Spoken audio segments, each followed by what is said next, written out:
Vamos lá, galera, com notícias do Mercadão da Bola. A Juventus da Itália fechou no final de semana as contratações dos atacantes Nico Gonzalez e também Francisco Conceição. Me parece que os dois eram do Porto, de Portugal, né? Fecharam com a Juventus da Itália. Bom, Corinthians, Flamengo e Monterrey, esses três clubes têm interesse. Monterrey do México, né? Na contratação do jogador Memphis Depay, atacante holandês, que participou recentemente da Eurocopa com a seleção da Holanda como titular, né? Ele está livre no mercado, não acertou com nenhum clube na Europa, certo? Apesar de ser um belo atacante, tem como seu último clube aqui, se muito me engano, o Atlético de Madrid, mas eu posso estar enganado. Beleza? E o Corinthians, volto a repetir, o Flamengo e o Monterrey têm interesse na contratação do jogador. O Corinthians que renovou e deu aumento salarial para o Rodrigo Garro. O novo contrato do jogador vai até 2028 com o Corinthians. Bom, gente, por falta de resposta do Napoli da Itália, o São Paulo fica pessimista em relação à contratação de Mário Rui, lateral, beleza? O Rafael Toloi, zagueiro, né, da Atalanta, agradeceu a proposta do Vasco da Gama, mas não irá para o Vasco, não. Vai permanecer na Atalanta ao menos até o fim do contrato, que é só por mais um ano. Beleza? Kadioglu, esse é um atacante turco que de fato fechou com o Brighton, galera. Atacante, na verdade, lateral barra atacante, digamos assim, beleza? Fechou com o Brighton, da Inglaterra. Bom, gente, o Al Nassr da Arábia Saudita no fim de semana fechou a contratação por 20 milhões de dólares, mais alguns milhões de bônus.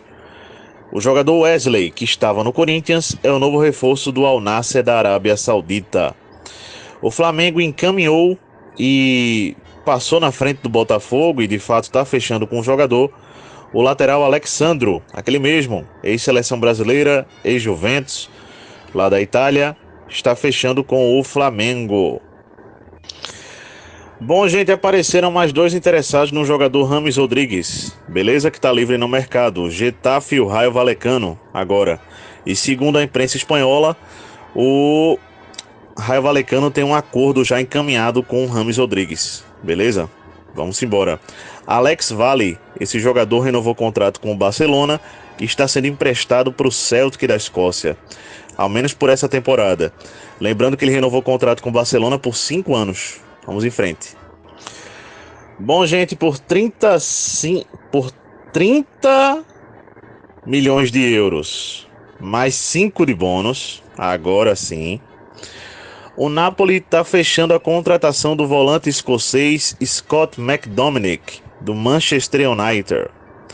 Deve ser oficializado dentro dessa semana.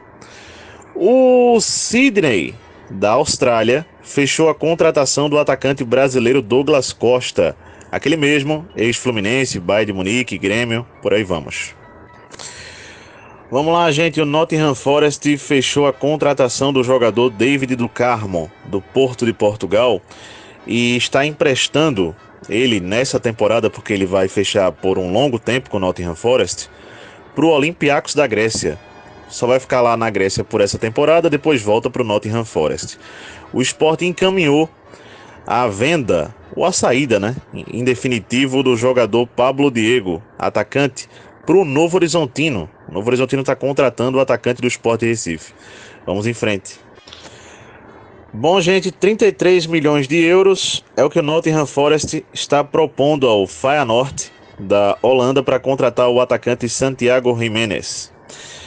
65 milhões de euros é o valor que o Al Ahly está propondo ao Napoli para contratar o jogador Victor Osimhen, o Al Ahly da Arábia Saudita, né?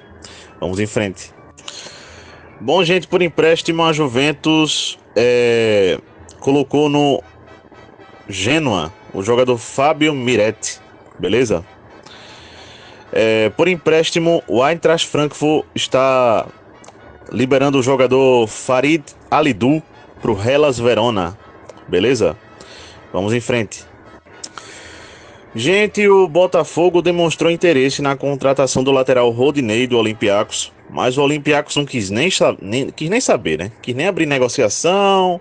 E bom, Rodinei vai ficar no Olympiacos, não vem para o Botafogo não, apesar do interesse. O West Ham da Inglaterra abriu negociações, ou uma conversa na verdade, com a Roma da Itália para contratar o centroavante Tammy Abraham, beleza? Vamos ver no que vai dar isso, né? Para fechar, gente, de minha parte, vamos lá, gente, para alguns detalhes aqui, agora passando curiosidades do mundo da bola, dados, né? O Náutico perdeu para o Londrina nesse final de semana na Série C do Campeonato Brasileiro. Já passei isso em outro vídeo. O detalhe é que o Náutico perdeu a chance de ter, na verdade, ter a chance de brigar pela classificação para a Série B do Campeonato Brasileiro da próxima temporada. Não ficou entre os 8, ficou na 9ª posição, então não se classificou. E o Náutico, de forma inédita, vai passar agora, né, já definido isso, 3 anos na Série C do Campeonato Brasileiro, pois vai disputar a Série C do próximo ano, de 2025. O Clube Náutico Capibaribe, de forma inédita, né, repetindo. O Flamengo, gente, entrou para os livros de história, ao menos na categoria Sub-20.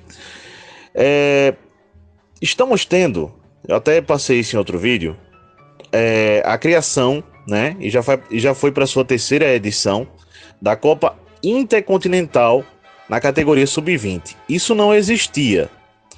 Já tivemos 2 edições dessa competição antes dessa última que o Flamengo venceu. O Benfica de Portugal venceu a primeira, o Boca Juniors da Argentina venceu a 2ª edição e o Flamengo é o primeiro brasileiro a vencer esse Mundial de Clubes / Copa Intercontinental, que é como é chamado. O Flamengo é o primeiro brasileiro a vencer essa competição, né? Lembrando, essa Copa Intercontinental, gente, eu vou voltar a explicar o que eu expliquei lá no vídeo anterior. É o campeão da Libertadores Sub-20 contra o campeão da Youth League, que é a Liga dos Campeões Sub-20. No caso, Olympiacos e Flamengo foram os campeões das respectivas competições, fizeram essa final, Flamengo venceu e se torna o primeiro brasileiro a vencer essa Copa Intercontinental na categoria Sub-20, beleza? E o 3º campeão dessa competição. Vamos em frente. Vamos lá, gente, mais dados nesse áudio aqui também do mundo da bola. Vamos lá. O Endrick, com 18 anos e 35 dias, ele é o jogador mais jovem estrangeiro, vale falar essa palavra, que é muito importante, a marcar um gol na La Liga, no caso pelo Real Madrid, beleza? Ele é o jogador, repetindo, né? Ele é o jogador mais jovem estrangeiro a marcar um gol na La Liga pelo Real Madrid, beleza? O Endrick, ele marcou seu primeiro gol no dia de ontem, né? Não só na La Liga pelo Real Madrid, mas pelo Real Madrid, né? Em jogos oficiais ou amistoso, tanto faz que ele não marcou gol também nos amistosos. Então, o primeiro gol dele com a camisa do Real. Vamos em frente. Vamos lá, gente, mais dados do mundo da bola. 474º jogo. De quem que eu tô falando? Thomas Müller, atacante do Bayern de Munique, chegou a essa marca de número de jogos pelo Bayern de Munique no campeonato alemão e se tornou o jogador que mais jogou jogos do campeonato alemão pelo Bayern de Munique na história, ultrapassando o Sepp Maier, beleza? Que era o jogador que tinha mais jogos pelo Bayern de Munique no campeonato alemão na história. Agora é o Thomas Müller. Vamos em frente. Comentando aqui o jogo Bayern de Munique 3, Wolfsburg 2, primeira rodada do campeonato alemão. Jogo que aconteceu, repetindo, né? Jogo que aconteceu nesse domingo, lá na Volkswagen Arena, casa do Wolfsburg. Bom, gente, o Bayern de Munique abriu 1-0, beleza, com o jogador Musiala, ainda no primeiro tempo. perdeu muitos gols, criou muitas chances, realmente não deixou o Wolfsburg jogar. Eles não criaram nenhuma chance no primeiro tempo. O Bayern de Munique foi muito pra cima, muito ofensivo mesmo. Infelizmente, no começo do segundo tempo, o time entrou um pouco desligado. Com 17 segundos do segundo tempo, o Sacha Boey, lateral, que veio do Galatasaray, não nessa temporada, na temporada passada, ele foi tentar sair jogando, perdeu a bola, o jogador do Wolfsburg retomou, sofreu o pênalti, cometido justamente pelo Sacha Boey, e com 2 minutos ali, pela demora, para se ver se foi pênalti ou não, o Wolfsburg empatou, né, com o Vermeeren, se muito me engano é esse o nome dele. Bom, daí em diante o Bayern de Munique entrou em parafuso, gente, e aí o Wolfsburg foi lá e virou o jogo, com o Lovro Maia, né, virou para 2-1, e teve chance de marcar o terceiro, com a bola na trave, beleza? Vale dizer. Após isso, o Bayern de Munique voltou a se controlar e, no caso, o Kim Jae, que falhou no primeiro gol do Wolfsburg, gol de empate, aliás, falhou no segundo gol, né? Ele foi tirado, o zagueiro coreano, e entrou no lugar dele o zagueiro inglês Eric Dyer. E meio que controlou, o time começou a se controlar a partir daí. Depois entrou Thomas Müller, logo em seguida o Bayern de Munique empatou com a jogada de escanteio, onde o Harry Kane cabeceou, pegou no zagueiro Kaminski, do Wolfsburg, e ali o Bayern de Munique empatava. Gol contra, né? 2-2. E no finalzinho, o Gnabry, numa bela jogada do Harry Kane, também com uma jogada boa do Thomas Müller, ali, a bola chegou no pé do Gnabry, e o Gnabry fez o terceiro gol. Bayern de Munique 3, Wolfsburg 2. Fora isso, o Bayern de Munique meteu uma bola no travessão, no segundo tempo com o Musiala, né? Ainda quando o jogo estava 2-1 pro Wolfsburg, criou algumas chances, mas não fez o quarto gol. Terminou 3-2 Bayern de Munique nessa primeira rodada do campeonato alemão. Gente, trazendo alguns detalhes. A escalação do Bayern de Munique no jogo de ontem, a primeira em jogos do campeonato alemão do Vincent Kompany, né? Novo treinador, foi a seguinte. A escalação que o Bayern de Munique entrou em campo, né? O Neuer, o Sacha Boey, o Upamecano, o Kim Jae na zaga. Na outra lateral, o Afonso Davies, o canadense. Na volância, o Kimmich, o Pavlovic.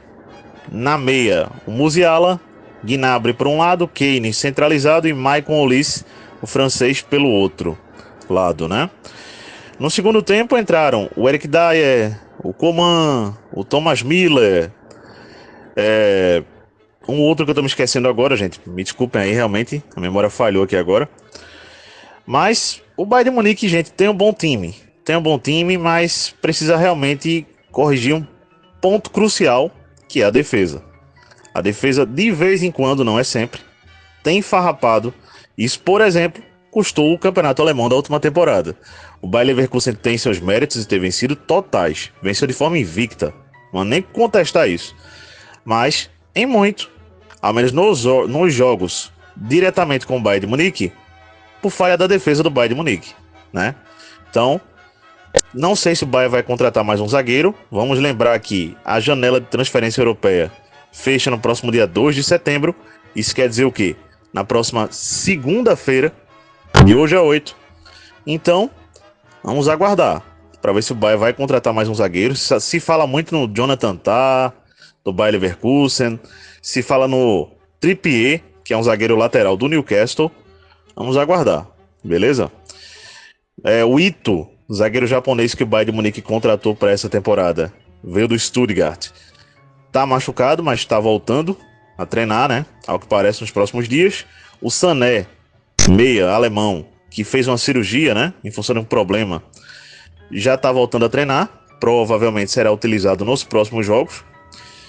Então vamos aguardar, né? O que vai ser do trabalho seguinte, dos jogos seguintes, na verdade, do Vincent Kompany no comando do Bayern de Munique. Próximo jogo do Bayern de Munique é no próximo domingo, ao 12h30, na Allianz Arena, casa do clube, né? Contra o Freiburg, pela segunda rodada do campeonato alemão. Beleza? Abraço a todos, galera. Até a próxima. Deixa um like aí e valeu!